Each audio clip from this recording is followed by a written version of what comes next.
আসসালামু আলাইকুম। আশা করি সকলেই ভালো আছেন। তথ্য ও যোগাযোগ প্রযুক্তি বিভাগ, তথ্য ও যোগাযোগ প্রযুক্তি অধিদপ্তরের নতুন একটি নিয়োগ বিজ্ঞপ্তি প্রকাশ হয়েছে, যেটি কিন্তু আমরা কয়েক ঘন্টা আগেই দেখলাম। তো এখানে আমরা সুন্দরভাবে আলোচনা করব কিভাবে আবেদন করবেন, যোগ্যতা, বয়স, আবেদনের প্রসেস সব কিন্তু এই ভিডিওর মধ্যে থাকছে। সো এজন্য আপনাকে ফুল ভিডিওটা দেখতে হবে এবং আপনাকে বিষয়টা জানতে হবে এবং বুঝতে হবে। তো অনেকগুলো নিয়োগ, কিন্তু 497 জনের নিয়োগ বিজ্ঞপ্তি। সো বিষয়টা আমরা দেখব। তো পাশাপাশি বলবো, আপনি যদি আমার চ্যানেলে নতুন হয়ে থাকেন, অবশ্যই চ্যানেলটাতে সাবস্ক্রাইব করে রাখবেন। সকল ধরনের সরকারি বেসরকারি জব রিলেটেড ভিডিও পাবেন এবং পাশাপাশি আপনি পরীক্ষার আগে শর্ট সিলেবাস, কমন সিলেবাস, বিগত সালের প্রশ্নগুলো এবং অধিদপ্তরের যে ক্যাটাগরির প্রশ্ন আছে সব কিন্তু পাবেন। অর্থাৎ যে কোনো পরীক্ষার যখন এসএমএস আসে তখন কিন্তু আমরা ওই পরীক্ষার প্রশ্নের ক্যাটাগরি বানায় দেই। তারপরে আপনার হচ্ছে বিগত সালের প্রশ্নগুলো সংগ্রহ করে কমন যে প্রশ্নগুলো ওগুলো কিন্তু আপলোড করি। সো এখান থেকে যারা পরীক্ষার্থী তারা অনেক একটা উপকার পায় আর কি, অনেকগুলো কমন পায় এখান থেকে। কারণ একই ক্যাটাগরির সেম প্রশ্ন যেগুলো আসে, প্রতিবার আসে, সেগুলো কিন্তু আমরা বাছাই করে কিন্তু ভিডিওগুলো আপলোড করে দেই, যেগুলোর থেকে আপনারা ম্যাক্সিমামগুলোই আপনারা কমন পান আমরা যেগুলো দিয়ে থাকি। ঠিক আছে, এই জন্য আপনি অবশ্যই আমাদের সঙ্গে থাকবেন, আমাদের চ্যানেলের সঙ্গে থাকবেন এবং সাবস্ক্রাইব করে পাশে থাকবেন। সো আমরা প্রথমে দেখব তথ্য ও যোগাযোগ প্রযুক্তি বিভাগ, তথ্য মন্ত্রণালয়ের যে নিয়োগ বিজ্ঞপ্তিটা সেটা আমরা দেখবো এখান থেকে। তথ্য ও যোগাযোগ প্রযুক্তি বিভাগের আওতাধীন তথ্য ও যোগাযোগ প্রযুক্তি অধিদপ্তরের রাজস্ব খাতভুক্ত নিম্নোক্ত পদে অস্থায়ীভাবে সরাসরি নিয়োগের লক্ষ্যে পদের পাশে বর্ণিত শর্ত সাপেক্ষে প্রকৃত বাংলাদেশি নাগরিকদের নিকট হতে অনলাইনে আবেদন গ্রহণ করার জন্য আহ্বান করা হচ্ছে। তো এখানে হচ্ছে অনলাইনে শুধু আবেদন করতে পারবে, বাংলাদেশের সকল জেলার নাগরিকেরাই কিন্তু আবেদন করতে পারবে। সো এখানে অনেকে বলতে পারেন অস্থায়ী পদ। তো অস্থায়ী হলেও এগুলোর কিন্তু আপনার চাকরি কখনো যাবে না যদি কোনো বড় ধরনের কোনো ফল্ট ইস্যু না পড়ে। সো এটা হচ্ছে আপনার তথ্য প্রযুক্তি যে অধিদপ্তর আছে সেই অধিদপ্তরের নিয়ম নীতিমালা থেকে এটা অস্থায়ী, যার কারণে এটা কিন্তু অস্থায়ীভাবে নিয়োগ বিজ্ঞপ্তি। কিন্তু এই চাকরিগুলো কখনো যায় না আর কি, এগুলো পার্মানেন্টলি থেকে যায়। সো আমরা এখানে দেখবো কি কি পদ, কি কি বয়স সিস্টেমে এখানে নিয়োগ বিজ্ঞপ্তিটা চলমান। তো এটা হচ্ছে 20তম একটা গ্রেডের চাকরি। তো অফিস সহায়ক পদে, যেটা অফিস সহায়ক পদে 20তম গ্রেডের চাকরি। তো 8,200 থেকে 20,000 টাকা বেতন স্কেল। তো বেতন স্কেল হচ্ছে 8,000 কত 250 থেকে 20,010 টাকা। তো নিয়োগ বিজ্ঞপ্তি যেটা আর কি, সেখানে কিন্তু দেখবো আমরা 497 জন, অনেকগুলো কিন্তু নিয়োগ বিজ্ঞপ্তি এখানে, কারণ পদটা কিন্তু অনেক বড়। 497 জনের নিয়োগ বিজ্ঞপ্তি এটা।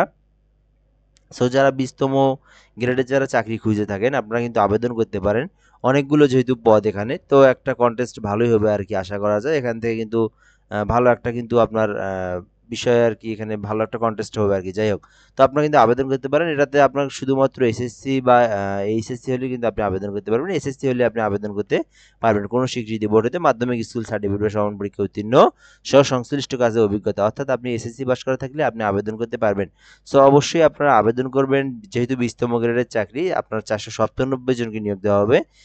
সকল জেলার প্রার্থীরা আবেদন করতে পারবে।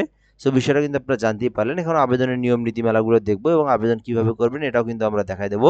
সো ফুল ভিডিওটা দেখুন আপনারা। তো এখানে হচ্ছে 32 বছরের মধ্যে হতে হবে বয়স এবং সরকারি, আধা সরকারি, স্বায়ত্তশাসিত প্রতিষ্ঠানে চাকরিরত প্রার্থীদের ক্ষেত্রে অবশ্যই কর্তৃপক্ষের অনুমতিক্রমে আবেদন করতে হবে এবং মৌখিক পরীক্ষার সময় নিয়োগকারী কর্তৃপক্ষ কর্তৃক প্রদত্ত অনাপত্তিপত্র ছাড়পত্রের মূল কপি জমা দিতে হবে। চাকরির আবেদন ফরমে অ্যাপ্লিকেশন কপি, সর্বশেষ শিক্ষাগত যোগ্যতা সহ সকল শিক্ষাগত যোগ্যতা উল্লেখ করতে হবে এখানে। অন্যথায় চাকরির জন্য নির্বাচিত হলে প্রার্থীর কিন্তু চাকরি ব্যতীত চাকরির আবেদনের পূর্বে অর্জিত অন্যান্য শিক্ষাগত যোগ্যতা সনদ অন্তর্ভুক্ত করার সুযোগ থাকবে না। তো বিষয়টা বুঝতেই পারছেন, আপনার যে পর্যন্ত পড়ালেখা আছে সেই পর্যন্তই কিন্তু আপনি এখানে দিবেন, কিন্তু পরবর্তীতে কিন্তু আপনি অন্যান্য শিক্ষাগত যোগ্যতা সনদ অন্তর্ভুক্ত করতে পারবেন না, যার কারণে কিন্তু আপনার গ্রেড বা আপনার কিন্তু পদোন্নতির সময় কিন্তু সমস্যা হয়ে যাবে। ঠিক আছে, তো ওরা কিন্তু এখানে বলেই দিয়ে দিচ্ছে। তো আপনারা যে পাস যায়, যে পাস পর্যন্ত সে পাসটাই কিন্তু দিয়ে দিবেন। ঠিক আছে, এরপর আমরা ঘ নাম্বারে দেখব নিয়োগের ক্ষেত্রে সরকারের বিদ্যমান বিধিবিধান যেটা আছে, পরবর্তী ও সংক্রান্ত বিধিবিধানে কোনো সংশোধন ভুল হলে তা সংশোধন হলে তা অনুসরণ করা হবে। অর্থাৎ যেমন নভেম্বরে আপনার হচ্ছে নতুন নিয়ম নীতিমালা করছে, যেমন কোটাগুলো উঠে দিছে। সো সেম ক্ষেত্রে আপনার যদি কোনো বিধিবিধান আবার নতুন করে সংশোধন করা হয় সেটাই কিন্তু অনুসরণ করা হবে। ঠিক আছে, তো নিয়োগের ক্ষেত্রে সরকারের সর্বশেষ সংশোধিত কোটা পদ্ধতি, যেটা বললাম আমি, তো সেটাই কিন্তু অনুসরণ করা হবে। লিখিত ও মৌখিক পরীক্ষায় অংশগ্রহণের জন্য পরীক্ষার্থীর কোনো প্রকার টি এড়িয়ে দেওয়া হবে না। তো কর্তৃপক্ষের বিজ্ঞপ্তিতে উল্লেখিত পদের সংখ্যা কম বেশি করার কিন্তু অধিকার সংরক্ষণ করেন, অর্থাৎ এটা কিন্তু কম বেশি করতে পারবে। তো এটা কম হবে না কখনো, হলে বেশি হবে আর কি। ঠিক আছে, কর্তৃপক্ষ বিজ্ঞপ্তিতে উল্লেখিত এরপর আমরা দেখব বর্গের জ নম্বরে এই নিয়োগ বিজ্ঞপ্তিতে বর্ণিত শূন্য পদ পূরণে তথ্য ও যোগাযোগ প্রযুক্তি অধিদপ্তর গেজেটেড নন গেজেটেড কর্মকর্তা কর্মচারী নিয়োগ বিধিমালা 2015 এর মন্ত্রণালয় বা বিভাগের সংযুক্ত অধিদপ্তর পরিদপ্তর ও দপ্তরের কমন পদে নিয়োগ বিধিমালা 2019 অনুসরণ করা হবে। অর্থাৎ এই নিয়োগের ক্ষেত্রে সংযুক্ত যে বিষয়গুলো আছে 2015 সালে যে নিয়ম নীতিমালা আছে সেই নীতিমালা কিন্তু অনুসরণ করা হবে। তো অনলাইন ব্যতীত কোনো ধরনের আবেদন গ্রহণ করা হবে না। তো এরপর আমরা দেখব নিয়োগ সংক্রান্ত যে কোনো বিষয়ে নিয়োগকারী কর্তৃপক্ষের সিদ্ধান্ত বলে চূড়ান্ত বলে গণ্য হবে। এরপর আমরা দেব পরীক্ষায় অংশগ্রহণকারী ইচ্ছুক প্রার্থীগণ doictrelated.com.bd এই ওয়েবসাইটে আবেদন পূরণ করবেন। তো আবেদনের সময়সীমা দেওয়া আছে। তো আবেদন কিভাবে করবেন এটা আমি দেখাবো এখন। তো এখানে কিন্তু আবেদনটা দেওয়াই আছে। এখানে 18 তারিখ থেকে কিন্তু আপনি আবেদন শুরু করতে পারবেন। 18/8/2025 সকাল 10 ঘটিকা হতে 17/9/2025 বিকাল 5 ঘটিকা পর্যন্ত আপনি আবেদন করার সুযোগ সময় পাবেন। আপনি এরপরে আপনাকে 300/300 পিক্সেলে, তো আমি বিষয়টা বলে নেই, আপনারা যারা আবেদন করবেন, যারা ঘরে বসে থেকে আবেদন করতে চাচ্ছেন, যাদের পিসি ল্যাপটপ কম্পিউটার আছে তারা আমার এখন ভিডিওটা নিচের দিকের ভিডিওটা দেখবেন। তো তারা কিন্তু আমার যেভাবে দেখাবো এই প্রসেসে আবেদন করতে পারবেন। এবং যাদের হচ্ছে পিসি নাই, যারা হচ্ছে ঘরে বসে আবেদনটা করতে চাচ্ছেন, যে কম্পিউটারের দোকানে যাওয়া একটা বিরক্তির বিষয়, তো তাদের জন্য কিন্তু আমি যে বিষয়টা করব, আপনি অনলাইনে আবেদন করতে পারবেন। আমি একটা মোবাইল নাম্বার দেবো, হোয়াটসঅ্যাপ নাম্বারে, এই নাম্বারে আপনি যোগাযোগ করলেই আবেদনটা আপনি অনলাইনে ঘরে বসে করতে পারবেন। আপনি ডকুমেন্টগুলো দেবেন, আমি আবেদন করে আপনাকে অ্যাপ্লিকেশন কপিটা দিয়ে দেবো। সো 0177 58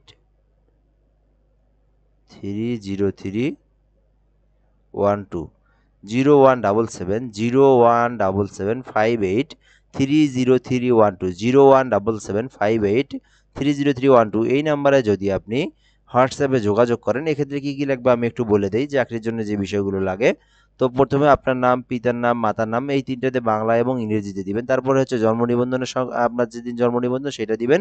তারপরে এনআইডি কার্ডের যে সংখ্যাটা আছে ওইটা দিবেন। একটা মোবাইল নাম্বার দিবেন, সচল মোবাইল নাম্বার যেটা 24 ঘন্টা খোলা থাকে, ওই নাম্বারটা দিবেন আপনি। এরপরে হচ্ছে আপনার পার্সোনাল যে তথ্য লাগবে আর কি, আপনার ঠিকানাটা আর কি। তো আপনার গ্রাম, উপজেলা, জেলা লাগবে এবং আপনার হচ্ছে ইউনিয়ন এবং আপনার যে পোস্ট কোড আছে এইটা লাগবে। অর্থাৎ আপনার গ্রাম,